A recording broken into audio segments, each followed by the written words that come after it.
এক বাবা এসে বললেন, উমরে ফারুক আমার ছেলে কথা শোনে না, বেয়াদব। উমরে ফারুক ছেলেরে ডাকলেন, বাবা তুমি তোমার আব্বাজানের কথা শোনো না, এটা তো কবিরা গুনাহ। ছেলে বলে, উমরে ফারুক সব দায় দায়িত্ব আল্লাহ ছেলে মেয়েদেরকে দিয়েছে, বাবা মাকে কোনো দায়িত্ব দেয় নাই। উমরে ফারুক বললেন, অবশ্যই দায়িত্ব দিয়েছে। তাহলে বলেন আমার বাবার দায়িত্ব কি?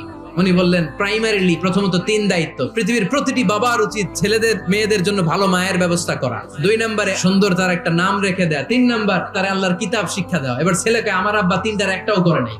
এবার ওমরে ফারুক রেগে গেলেন, বাবার কাঁধে ধরলেন। ছেলে বলে, আমিরুল মুমিনিন, আমার মা নর্তকী, আমার মা মাজুসি, আমার মায়ের মধ্যে কোনো আদব কাদব নাই, সুন্দরী দেখে আমার মা রে বাবা বিয়ে করছে, আমার মায়ের কাছ থেকে জীবনে কিছু শিখি নাই। 2 নাম্বার সাম্মানি খানফাসা, আমার বাবা আমার নাম রেখেছে চামচিকা।